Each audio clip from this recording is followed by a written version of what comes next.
Hello, എല്ലാവർക്കും ചെമ്പനീർ പൂവിൻ്റെ ഇന്നത്തെ എപ്പിസോഡിലേക്ക് സ്വാഗതം. ഇന്നത്തെ എപ്പിസോഡിൽ രേവതിയുടെയും സച്ചിയുടെയും ശ്രുതിയുടെയും ഒക്കെ ജീവിതത്തിൽ എന്തൊക്കെ മാറ്റങ്ങളാണ് വന്നിരിക്കുന്നത്, എന്തൊക്കെ വിശേഷങ്ങളാണ് സംഭവിച്ചിരിക്കുന്നത് എന്നതിനെക്കുറിച്ചിട്ട് അറിയാം കേട്ടോ. അപ്പോൾ നമുക്ക് റിവ്യൂയിലേക്ക് കിടക്കാം. അതിക്ക് മുമ്പായിട്ട് നമ്മുടെ ചാനൽ ഇതുവരെ സബ്സ്ക്രൈബ് ചെയ്യാതെ കാണുന്നവരുണ്ടെങ്കിൽ ഒന്ന് സബ്സ്ക്രൈബ് ചെയ്ത് സപ്പോർട്ട് ചെയ്യണേ. അപ്പോൾ എന്തായാലും നമുക്ക് ഇന്നത്തെ വിശേഷങ്ങൾ എന്തൊക്കെയാണെന്നുള്ളത് അറിയാം. ഇന്നത്തെ എപ്പിസോഡ് തുടങ്ങുമ്പോൾ തന്നെ കാണിക്കുന്നത് രേവതിയും സച്ചിയാണ് കേട്ടോ. ഇന്നലെ രണ്ടുപേരും തമ്മിൽ നല്ല രീതിയിൽ വഴക്കെടുക്കുകയാണ്. അപ്പോൾ എന്താണെന്ന് വെച്ച് കഴിഞ്ഞാൽ സച്ചി രേവതിയുടെ അമ്മ കൊടുത്ത മാല പൊട്ടിയിട്ട് വിളക്കാൻ കൊടുത്തു എന്നല്ലേ പറഞ്ഞിരുന്നത്. അപ്പോൾ അത് രേവതി വിശ്വസിക്കുകയും ചെയ്തിരുന്നതാണ്. പക്ഷേ ഇപ്പോൾ 2-3 ദിവസമായിട്ടും വിളക്കി കിട്ടിയിട്ടില്ല. അപ്പോൾ എന്തായാലും കിട്ടേണ്ട സമയം കഴിഞ്ഞല്ലോ. അപ്പോൾ രേവതി ചോദിക്കുകയാണ്, മാല എവിടെ, മാല എന്താ വിളക്കി കിട്ടാത്തതെന്ന് ചോദിക്കുകയാണ്. അപ്പോഴത്തേക്കും സച്ചി പറയുകയാണ്, അല്ല വിളക്കാനുള്ള ആൾ അവിടെ ഉണ്ടായിരുന്നില്ല, അതുകൊണ്ടാണെന്ന് പറയുകയാണ്. അപ്പോഴത്തേക്കും രേവതിക്ക് മനസ്സിലായിട്ടോ എന്തോ ഒന്ന് സംഭവിച്ചിട്ടുണ്ട്. അതായത് ഒന്നില്ലെങ്കിൽ ആ മാല എടുത്ത് വിറ്റിട്ടുണ്ടാവും, അല്ലെങ്കിൽ ആർക്കെങ്കിലും കൊടുത്തിട്ടുണ്ടാവും. അപ്പോൾ രേവതി വിചാരിക്കുന്നത് എന്താണെന്ന് വെച്ച് കഴിഞ്ഞാൽ കഴിഞ്ഞ ദിവസം പാർട്ടിയാണെന്ന് പറഞ്ഞ് വിളിച്ചുകൊണ്ട് പോയില്ലേ, അപ്പോൾ ആ പാർട്ടിയിൽ വേണ്ട സാധനങ്ങളും അതുപോലെ തന്നെ കുപ്പിയൊക്കെ മേടിച്ചത് ഈ മാല വിറ്റിട്ടാണെന്നാണ് രേവതി വിചാരിക്കുന്നത്. രേവതി അങ്ങോട്ട് വഴക്കിടാക്കാൻ തുടങ്ങുകയല്ലേ, നിങ്ങൾ സത്യം പറ, ആ മാല എവിടെ കൊണ്ടേ കളഞ്ഞു, ആ മാല ആർക്കാണ് വിറ്റത്, അല്ലെങ്കിൽ ആ മാല നിങ്ങൾ വിറ്റ് കുടിച്ചില്ലേ, നിങ്ങൾ ആ മാല വിറ്റ് പൈസ കൊണ്ടല്ലേ അന്ന് ആ പാർട്ടി നടത്തിയെന്നൊക്കെ ചോദിക്കുകയാണ്. ഇത് കേട്ട സച്ചി ഭയങ്കരമായിട്ട് രോക്ഷാകുലനായിട്ട് ഇങ്ങനെ വരികയാണ് കേട്ടോ. വേഗം തന്നെ സച്ചി പറയാണ്, ഞാനെന്ത് വല്ല മുഴുക്കുടിയനാണോ, ആ മാല വിറ്റിട്ട് അതിന് കുടിക്കാനായിട്ട് മാത്രം ഞാൻ അങ്ങനെ മുഴുക്കുടിയനല്ല. പിന്നെ എനിക്ക് കുടിക്കണമെങ്കിൽ ഞാൻ കഷ്ടപ്പെട്ട് അധ്വാനിക്കുന്നുണ്ട്, ആ പൈസയുടെ ഒരു 1/4% പോലും ഞാൻ കുടിക്കാൻ ഉപയോഗിക്കുന്നില്ല കേട്ടോ എന്ന് പറയാണ്. അപ്പോഴത്തേക്കും രേവതി പറയാണ്, ഓഹോ നിങ്ങൾ കുടിയനല്ലല്ലേ, ഞങ്ങളുടെ നാട്ടിലൊക്കെ കുടിക്കുന്ന ആളുകളെയൊക്കെ കുടിയാന്ന് തന്നെയാണ് വിളിക്കുന്നത്.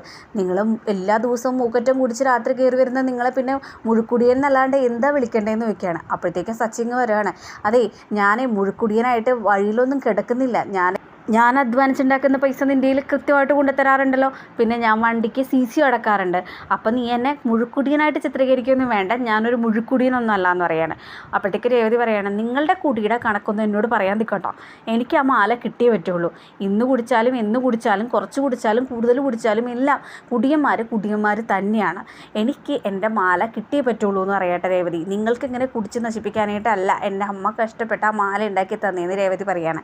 അപ്പോഴത്തേക്ക് സച്ചി പറയാണ്, ഞാൻ നിന്നോട് പരമാവധി പറഞ്ഞതല്ലേ എൻ്റെ കഴുത്തിൽ ആ മാല ഇടണ്ടെന്ന്. അപ്പോൾ സച്ചിയോട് രേവതി പറയാണ്, എനിക്ക് നിങ്ങളുടെ വർത്തമാനങ്ങളൊന്നും എനിക്ക് കേൾക്കണ്ട, എനിക്ക് മര്യാദക്ക് ആ മാല കൊണ്ടു തന്നേ പറ്റുള്ളൂ എന്ന് പറയാണ്. അപ്പോഴത്തേക്കും സച്ചി പറയണേ, നീ അടുക്കളയിലെ പണി എന്തെങ്കിലും ഉണ്ടെങ്കിൽ അതൊക്കെ ചെയ്യേ, മാലയുടെ കാര്യമൊക്കെ ഞാൻ നോക്കിക്കോളാം, നിനക്കത് കൊണ്ടു തന്നോളാം എന്നൊക്കെ പറയണം കേട്ടോ. അങ്ങനെ പോയെന്ന് പറഞ്ഞുകൊണ്ട് നമ്മുടെ രേവതി ഇങ്ങനെ അടുക്കളയിലേക്ക് ഓടിക്കുകയാണ് കേട്ടോ. രേവതി പോയ ഉടനെ തന്നെ സച്ചിയാണെങ്കിലോ ഒരു ദീർഘശ്വാസം എടുക്കുകയാണ്. സച്ചി പറയാണ്, ദൈവമേ എങ്ങാനും പിടിക്കപ്പെട്ടിരുന്നെങ്കിൽ ദൈവമേ ഇനി എന്ത് ചെയ്യും, എന്തെങ്കിലും ഒരു പണി ഒപ്പിക്കണമല്ലോ. സച്ചിയാണെങ്കിൽ ആ മാല എടുത്ത് രവീന്ദ്രൻ്റെ കൂട്ടുകാരൻ്റെ ഭാര്യയുടെ ഓപ്പറേഷന് വേണ്ടി കൊടുത്തിരിക്കുകയാണ്. സത്യം പറഞ്ഞാൽ അതാണ് സംഭവിച്ചിരിക്കുന്നത്. പക്ഷേ അത് രേവതിയോട് പറയാനായിട്ടുള്ളൊരു ധൈര്യം, അല്ലെങ്കിൽ രേവതി ഏത് രീതിയിൽ പ്രതികരിക്കും ഉള്ളതെന്ന് അറിയില്ലല്ലോ. അതുകൊണ്ട് തന്നെ സച്ചി അത് ഹൈഡ് ചെയ്ത് വെച്ചേക്കുകയാണ്. ഇനിയിപ്പോൾ എന്തെങ്കിലും ഒരു സംഭവം അല്ലെങ്കിൽ എന്തെങ്കിലും ഒരു തന്ത്രം ചെയ്യണം, അല്ലെങ്കിൽ ഇവളുടെ മുന്നിൽ പിടിക്കപ്പെടും എന്ന് തന്നെ സച്ചി വിചാരിക്കുകയാണ് കേട്ടോ. അടുത്ത സീനിൽ കാണിക്കുന്നത് നമ്മുടെ ശ്രുതിയാണ് കേട്ടോ. അപ്പോൾ ശ്രുതിയാണെങ്കിൽ ശ്രുതിയുടെ ഓർമ്മകളിൽ ഇങ്ങനെ ഇരിക്കുകയാണ്. ശരിക്കും ശ്രുതിയോട് ഒരു പ്രണയമൊക്കെ തുടങ്ങിയിട്ടുണ്ട്. അതേസമയം തന്നെ ശ്രുതിയുടെ കൂട്ടുകാരി വന്നിട്ട് ഇങ്ങനെ ചോദിക്കുകയാണ്, നീ ഏത് ലോകത്താണ് എന്താ മുഖത്തൊക്കെ ഒരു തെളിച്ചം പോലെ എന്നിങ്ങനെ ചോദിക്കുകയാണ്. അപ്പോൾ ശ്രുതി പറയുകയാണ്, അല്ലടി സത്യമാണ്, എനിക്ക് ഒരാളോടൊരു സ്നേഹം തോന്നിയിട്ടുണ്ടെന്ന് പറയുകയാണ്. അപ്പോഴത്തേക്കും കൂട്ടുകാരി ചോദിക്കുകയാണ്, ആണോ, അത് ആ പറഞ്ഞ ആളാണോ ശ്രുതി എന്ന് പറയണ. അപ്പോഴത്തേക്കും ശ്രുതി പറയാണ്, അതെ ശ്രുതിൻ്റെ തന്നെയാണ് എനിക്കിഷ്ടം. എടി എൻ്റെയും ശ്രുതിയുടെയും വേവ് ലെങ്ത് ഒരുപോലെ തന്നെയാടി, എനിക്ക് ശ്രുതി ഇല്ലാതെ ഇനി ജീവിക്കാൻ പറ്റില്ല, എൻ്റെ മനസ്സിൽ ശ്രുതി അത്രത്തോളം ആഴത്തിൽ പതിഞ്ഞിട്ടുണ്ട്. അപ്പോഴേക്കും കൂട്ടുകാർ പറയാണ്, ആഹാ അത് പറ, അതുകൊണ്ടാണല്ലേ നീ അന്ന് ഹോസ്പിറ്റലിൽ പോയിട്ട് അയാൾക്ക് കൂട്ടിരുന്നതൊക്കെ, എനിക്ക് കാര്യങ്ങൾ മനസ്സിലായി എന്ന് പറയാം. അപ്പോൾ ശ്രുതി പറയുകയാണ്, അതുകൊണ്ടൊന്നുമല്ല, എനിക്ക് ആ സമയത്തൊന്നും അയാളോട് സ്നേഹം ഉണ്ടായില്ലടി, പിന്നെ അടുത്തടുത്ത് അയാളോട് എനിക്ക് ഭയങ്കരമായ സ്നേഹം തോന്നി. നിനക്കറിയോ, ഹോസ്പിറ്റലിൽ വെച്ചിട്ട് ആ ശല്യം ചെയ്യുന്ന ആളില്ലേ, അയാൾ വിളിച്ചപ്പോൾ ശ്രുതിയെ കോൾ അറ്റൻഡ് ചെയ്തത്. ശ്രുതി പറഞ്ഞു എൻ്റെ ഹസ്ബൻഡാണെന്ന് പറഞ്ഞു. എന്തായാലും അതോടുകൂടി അയാളുടെ ശല്യം തീർന്നു. മാത്രമല്ല ഞങ്ങളുടെ മാഡത്തിനോട് ഈ കാര്യങ്ങളൊക്കെ അയാൾ പറയുകയും ചെയ്തു, ഞങ്ങൾക്ക് വേണ്ടി ഒരു പാർട്ടി അറേഞ്ച് ചെയ്തു. അത് ഞാൻ ശ്രുതിയോട് പറഞ്ഞു, എൻ്റെ കൂടെ എൻ്റെ ഒരു ഹസ്ബൻഡായിട്ട് എന്നെ അഭിനയിക്കാൻ പറ്റുമോ ഒരു ദിവസത്തേക്കെന്ന് ചോദിച്ചു. എന്തായാലും സുധിയും സമ്മതിച്ചു. അങ്ങനെ ഞങ്ങൾ ഇന്നലെ മുഴുവൻ സുധിയും ഞാനും ആ പാർട്ടിയിലായിരുന്നു. ഞങ്ങളവിടെ ഒരുപാട് ഗെയിം ഷോയിലൊക്കെ പങ്കെടുത്തു. പക്ഷെ ഞങ്ങളുടെ വേവ് ലെങ്ത്ത് എപ്പോഴും മാച്ചായതുകൊണ്ട് തന്നെ ഞങ്ങൾക്ക് എല്ലാത്തിനും ഫസ്റ്റ് പ്രൈസ് കിട്ടുകയും ചെയ്തു. എന്തോ എനിക്ക് തോന്നുന്നു എൻ്റെ ജീവിതത്തിൽ ഒരു ഭർത്താവുണ്ടെങ്കിൽ അത് സുധി ആയിരിക്കണമെന്ന് തോന്നുന്നു. എനിക്ക് ഭയങ്കരമായിട്ട് സുധിയെ ഇഷ്ടമായിടി എന്ന് പറയണം. അപ്പോൾ കൂട്ടുകാരത്തി പറയുകയാണ്, എങ്കിൽ ഒരു കാര്യം ചെയ്യടി, നീ ഇത്രയും കാലം വിവാഹം വേണ്ട എന്ന് പറഞ്ഞുകൊണ്ടിരുന്നവളല്ലേ, ഇപ്പം എന്തായാലും ഇത് കല്യാണം പ്രണയം എന്നൊക്കെ പറയുന്നു, നീ ഒരു കാര്യം ചെയ്യും, നീ ചെന്ന് പ്രപ്പോസ് ചെയ്യുമെന്ന് പറയുകയാണ്. അപ്പോഴത്തേക്കും ശ്രുതി പറയുകയാണ്, അത് വേണ്ടടി, കുറച്ച് നാൾ വെയിറ്റ് ചെയ്യാം. നിനക്കൊരു കാര്യം അറിയോ, സുധി ഒരു പെണ്ണ് തേച്ചിട്ട് പോയതാ. അപ്പോൾ അതുകൊണ്ട് തന്നെ ഇനി പെണ്ണുങ്ങളെയൊക്കെ വിശ്വസിക്കുകയോ അല്ലെങ്കിൽ പെണ്ണുങ്ങളോട് എല്ലാവരോടും നിരാശ കൊണ്ട് ദേഷ്യം ഉണ്ടാവുമോ ഒന്നൊന്നും എനിക്കറിയില്ല. എന്തായാലും എനിക്ക് സുധിയെ ഇഷ്ടമാണ് എന്ന് പറയണം. അപ്പോൾ കൂട്ടുകാർ ഇങ്ങനെയാണ് തേച്ചിട്ട് പോയേ. അപ്പോഴത്തേക്കും ശ്രുതി പറയാണ്, അത് ഞാൻ നിന്നോട് പറഞ്ഞില്ലല്ലേ, അതേടി 50 ലക്ഷം രൂപയും കൊണ്ട് ആ പെണ്ണ് മുങ്ങിക്കളഞ്ഞു. അതിൻ്റെ നിരാശയിലൊക്കെ തന്നെയാണ് ഇപ്പോഴും സുധി. അപ്പോഴത്തേക്കും കൂട്ടുകാർ പറയാണ്, എടി എങ്കിൽ ഇതല്ലേ ഗോൾഡൻ ചാൻസ്, ഈ സമയത്ത് നീ ചെന്ന് പ്രപ്പോസ് ചെയ്താൽ അയാൾ നോ പറയില്ല. കാരണം ഒരു വിരഹത്തിൽ നിന്ന് മാറാൻ അടുത്തൊരു പ്രണയം അയാൾ ചൂസ് ചെയ്യും. നീ എന്തായാലും ചെന്ന് പ്രപ്പോസ് ചെയ്യാൻ പറയാണ്. എന്താ അയാളുടെ ആറ്റിറ്റ്യൂഡ് കണ്ടിട്ട് നിനക്ക് തോന്നിയെന്ന് ചോദിക്കുന്നുണ്ട്. അപ്പോൾ ശ്രുതി പറയാണ്, അയാളുടെ ഒരു പെരുമാറ്റമൊക്കെ കണ്ടിട്ട് എന്നോട് അയാൾക്ക് സ്നേഹമുള്ളത് പോലെയാണ് എനിക്ക് ഫീൽ ചെയ്യുന്നത്. എന്തായാലും കുറച്ച് വെയിറ്റ് ചെയ്യുക, അത് കഴിഞ്ഞതിന് ശേഷം എൻ്റെ ഉള്ളിലുള്ള ഇഷ്ടം ഞാൻ തുറന്നു പറയാം. പിന്നെ ഞാൻ ഇനി വിവാഹം കഴിക്കുന്നുണ്ടെങ്കിൽ തീർച്ചയായിട്ടും അയാളെ കിട്ടുള്ളൂ എന്ന് പറയാണ് കേട്ടോ. അടുത്ത സീനിൽ കാണിക്കുന്നത് ഭാമയാണ് കേട്ടോ. അങ്ങനെ ഭാമ ചന്ദ്രയെ വിളിക്കുകയാണ് കേട്ടോ. അപ്പോൾ ചന്ദ്രനെ വിളിച്ചിട്ട്, ഞാൻ നേരത്തെ സുധിക്ക് വേണ്ടിയിട്ട് ഒരു പെണ്ണിൻ്റെ കാര്യം പറഞ്ഞിട്ടില്ലേ, ഒരു വലിയ കോടീശ്വരന്മാരാണ്, അവരിത് ചെക്കനെ കാണാൻ വേണ്ടിയിട്ട് വീട്ടിലേക്ക് വരുന്നുണ്ടെന്ന് പറയാണ്. അത് കേട്ടാൽ ചന്ദ്ര ചോദിക്കുകയാണ്, അല്ല നമ്മൾ പെണ്ണ് കാണാനായിട്ട് അവരുടെ വീട്ടിലേക്കല്ലേ പോകേണ്ടത്, ഇതെന്താ ചെക്കനെ കാണാനായിട്ട് നമ്മുടെ വീട്ടിലേക്ക് വരുന്നതെന്ന് ചോദിക്കുകയാണ്. അപ്പോഴത്തേക്കും ഭാമ പറയണേ, എൻ്റെ പൊന്ന് ചന്ദ്രയെ, കാലം മാറി, ഇപ്പോൾ അങ്ങനെയാണ്, പെണ്ണുങ്ങൾ വന്നിട്ടേ ചെക്കനെ കണ്ട് ഇഷ്ടപ്പെട്ട് വിവാഹം നടത്തുകയാണ്. പിന്നെ അത് തന്നെയല്ല, ഇവർ ഫോണിലൂടെയൊക്കെയാണല്ലോ ഇപ്പോഴത്തെ ഇഷ്ടപ്പെടലും കാര്യങ്ങളും ഒക്കെ. അപ്പോൾ അതുകൊണ്ട് തന്നെ കാലം മാറി, അവർ എന്തായാലും വരും. ഞാൻ പറഞ്ഞല്ലോ, അവർ ഭയങ്കര കോടീശ്വരന്മാരാണെന്ന് പറയാണ്. അപ്പോഴത്തേക്കും ചന്ദ്ര ചോദിക്കുകയാണ്, അല്ല ഈ കോടീശ്വരന്മാരെ എന്താ നമ്മളെപ്പോലുള്ള ആൾക്കാരുടെ വീട്ടിൽ വന്ന് വിവാഹം ആലോചിക്കുന്നതെന്ന് ചോദിക്കുകയാണ്. അപ്പോഴത്തേക്കും ഭാമ പറയാണ്, അതെ നിൻ്റെ മോൻ്റെ ക്വാളിഫിക്കേഷൻ കണ്ടിട്ട് തന്നെയാണ്, നിൻ്റെ മോന് ആവശ്യത്തിലധികം വിദ്യാഭ്യാസം ഉണ്ടല്ലോ, അവർക്കാണെങ്കിൽ അവരുടെ ബിസിനസ്സൊക്കെ നോക്കി നടത്താനായിട്ട് ഒരു പയ്യനെയാണ് ആവശ്യം. അതുകൊണ്ട് തന്നെ നല്ല കാര്യമാണ്, വിട്ട് കളയരുതെന്ന് പറയാണ്. അപ്പോഴത്തേക്കും ചന്ദ്ര പറയണ, അതൊക്കെ ഞാൻ ഏറ്റു, ഞാൻ എന്താണെന്ന് വെച്ചാൽ ചെയ്തോളാം എന്ന് പറയണം കേട്ടോ. അങ്ങനെ ഫോൺ കട്ട് ചെയ്ത് കഴിഞ്ഞപ്പോഴത്തേക്കും അവിടെ രവീന്ദ്രനും നമ്മുടെ രേവതിയൊക്കെ ഇരിക്കുന്നുണ്ട്. അപ്പോൾ അവരെ കേൾപ്പിക്കാൻ വേണ്ടിയിട്ട് ചന്ദ്ര ഇങ്ങനെ ഒച്ചത്തിൽ ഇങ്ങനെ പറയുകയാണ്, സ്വയം ഇങ്ങനെ പറയുകയാണ്, എൻ്റെ മോന് നല്ലൊരു ബന്ധം വരും എന്നുള്ളത് എനിക്ക് നന്നായിട്ട് അറിയാമായിരുന്നു, അതുകൊണ്ട് തന്നെയാണ് ആദ്യത്തെ ബന്ധം അങ്ങനെ പോയത്. അല്ലെങ്കിൽ ഈ പൂക്കാരി അവിടെ കിടക്കുന്നു, കോടീശ്വരി അവിടെ കിടക്കുന്നു, എന്തായാലും എൻ്റെ മോന് നല്ലൊരു ബന്ധം കിട്ടിയിട്ടുണ്ടെന്നൊക്കെ പറയാൻ കേട്ടോ. അത് കഴിഞ്ഞ് വേഗം തന്നെ ചെന്നിട്ട് രവീന്ദ്രനോട് പറയണേ, രവിയേട്ടാ നിങ്ങളൊരു കാര്യം അറിഞ്ഞോ, നമ്മുടെ സുധിക്ക് വേണ്ടിയിട്ടേ നല്ലൊരു ബന്ധം കിട്ടിയിട്ടുണ്ട്, അവരിന്ന് ഇവിടെ വരും എന്ന് പറയാണ്. അതിനിടയിൽ ഭാമ വിളിച്ചപ്പോൾ ഒരു കാര്യം കൂടെ പറഞ്ഞിട്ടുണ്ടായിരുന്നു, ഒരു കാരണവശാലും ആദ്യം ഒരു വിവാഹം ഉറപ്പിച്ചതാണെന്നും ആ വിവാഹം നടക്കാത്തത് കാരണം മൂത്ത അല്ലെങ്കിൽ ആ പെൺകുട്ടിയെ ഇളയ മകനാണ് കല്യാണം കഴിച്ചതെന്നുള്ള രഹസ്യം പറയരുതെന്ന് ഭാമ ഇവിടെ പറയുന്നുണ്ട് കേട്ടോ. അപ്പോൾ രവീന്ദ്രൻ ചോദിക്കുകയാണ്, സാധാരണ പെണ്ണ് കാണാൻ നമ്മൾ അങ്ങോട്ടല്ലേ ചെല്ലേണ്ടത്, ഏതിനാ ചെക്കനെ കാണാൻ പെണ്ണ് ഇങ്ങോട്ട് വരണമെന്ന് ചോദിക്കുകയാണ്. അപ്പോഴത്തേക്കും ചന്ദ്ര പറയാണ്, പെണ്ണൊന്നും അല്ല വരുന്നത്, പെണ്ണിൻ്റെ വീട്ടുകാരാണ്, അവർക്ക് കണ്ട് ഇഷ്ടപ്പെട്ട് കഴിഞ്ഞ് കഴിഞ്ഞാൽ കല്യാണം നടക്കും എന്ന് പറയാണ്.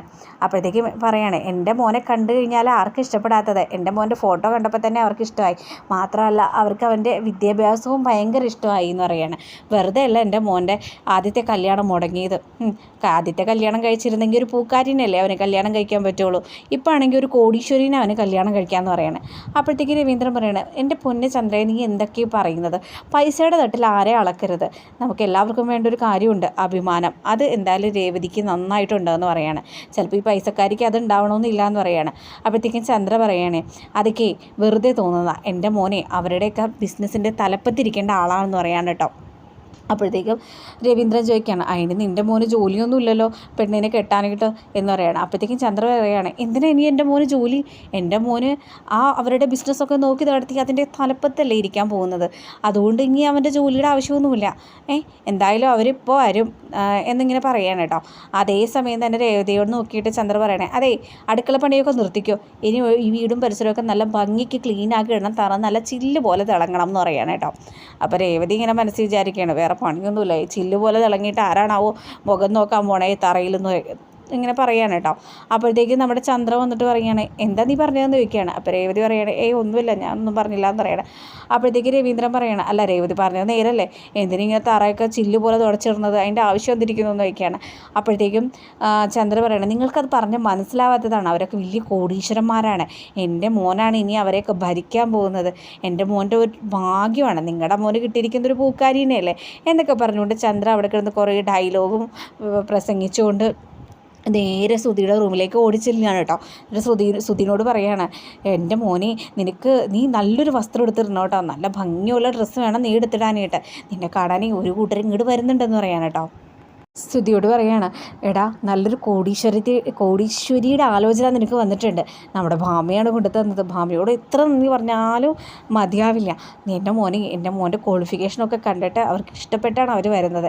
എന്തായാലും ഇനി സച്ചിയുടെ കയ്യിൽ നിന്ന് മേടിച്ചിരിക്കുന്ന 50 ലക്ഷം രൂപ പുഷ്പം പോലെ നമുക്ക് തിരിച്ചു കൊടുക്കാം, അതിന് പേടിക്കേണ്ട ഒരു കാര്യമില്ല. എങ്ങനെയുണ്ട് അമ്മയുടെ ബുദ്ധി? ഇനി എൻ്റെ മോനെ ഒരു MD ആവാനായിട്ടുള്ള നല്ല ചാൻസ് ഉണ്ട്, അതുകൊണ്ടല്ലേ ഒരു കോടീശ്വരൻ നിനക്ക് കെട്ടാൻ പറ്റുന്നത്, വേഗം തന്നെ നീ റെഡി ആവുമെന്ന് പറയാനായിട്ട്. അതേസമയം തന്നെ ശ്രുതി ചോദിക്കുകയാണ്, അല്ലമ്മേ ആ പെൺകുട്ടിയെ കാണാതെ ഞാൻ എങ്ങനെയാണ് കല്യാണം കഴിക്കുക, അല്ലെങ്കിൽ ഇഷ്ടമാണെന്ന് പറയാമെന്ന് പറയാണ്. അപ്പോഴത്തേക്കും ചന്ദ്ര പറയാണ്, പെൺകുട്ടിയെ കാണുകയൊന്നും വേണ്ട, നല്ല പെണ്ണാണെന്നാണ് ഞാൻ കേട്ടതെന്ന് പറയാൻ കേട്ടോ. അപ്പോൾ ശ്രുതിയുടെ മനസ്സിലാണെങ്കിൽ നമ്മുടെ ശ്രുതി ചെറിയതായിട്ട് കയറി പറ്റിയിട്ടുണ്ടല്ലോ. അതേസമയം തന്നെ രേവതി ഇതൊക്കെ കേൾക്കുന്നുണ്ട്. രേവതി ഒരു പ്ലേറ്റ് എടുത്ത് നിലത്തിട്ട് ഉടയ്ക്കുന്നുണ്ട് കേട്ടോ. കാരണം രേവതിനെ കാണാതെയാണല്ലോ ശ്രുതി ഓക്കെ പറഞ്ഞത്, വെറും 50 ലക്ഷം രൂപയ്ക്ക് വേണ്ടിയിട്ട്. അപ്പോൾ എന്തായാലും ചന്ദ്ര പറയണേ, എന്താടി പറ്റിയെന്ന് ചോദിക്കുകയാണ്. അപ്പോൾ കയ്യിൽ നിന്ന് പ്ലേറ്റ് ഇങ്ങനെ സ്ലിപ്പായതാന്ന് പറയുകയാണ്. അപ്പോഴത്തേക്കും ചന്ദ്ര പറയുകയാണ്, നീ ഉടയ്ക്കും, ഇനി ഉടയ്ക്കാൻ കിടക്കുന്നതേ ഉള്ളൂ, ഒരു കാര്യം ചെയ്യും, നീ കെട്ടി വെച്ചിരിക്കണ പൂക്കളൊക്കെ എടുത്ത് ഇവിടെ അലങ്കരിച്ച് വെക്കാൻ പറയാം. അപ്പോൾ ചന്ദ്ര പറയുകയാണ്, നമ്മുടെ രേവതി പറയുകയാണ്, ഇല്ല, അത് കടയിൽ കൊടുക്കാൻ വെച്ചേക്കണതല്ലേന്ന് പറയണം കേട്ടോ. അപ്പോൾ ചന്ദ്ര പറയണം, എത്ര രൂപ വേണമെങ്കിലും നിനക്ക് തരാം, എല്ലായിടത്തും അലങ്കരിച്ച് വെച്ചേക്കണം, കാണുമ്പോൾ തന്നെ അവർ വരുമ്പോൾ തന്നെ ഒരു തറവാടുത്തം ഫീൽ ചെയ്യണം എന്നൊക്കെ ഇങ്ങനെ ചന്ദ്ര ഇങ്ങനെ പറയാൻ കേട്ടോ. ചന്ദ്ര മനക്കോട്ട കിട്ടുകയാണ്, തൻ്റെ മോൻ MD ആവുന്നതും അതുപോലെ തന്നെ കോടീശ്വരനെ കിട്ടുന്നതും 50 ലക്ഷം രൂപ സച്ചിക്ക് കൊടുക്കുന്നതും ഒക്കെ മനക്കോട്ട കിട്ടിയാണ് ചന്ദ്ര അടക്കുന്നത്. അപ്പോൾ ഇനി നമുക്ക് നോക്കാം എന്താവും, ഇനി ശ്രുതി ഈ വിവാഹത്തിന് സമ്മതിക്കുമോ, അല്ലെങ്കിൽ ശ്രുതിയോടുള്ള പ്രണയം തുറന്നു പറയുമോ, എന്തായിരിക്കും എന്തോ നമുക്ക് നോക്കാം.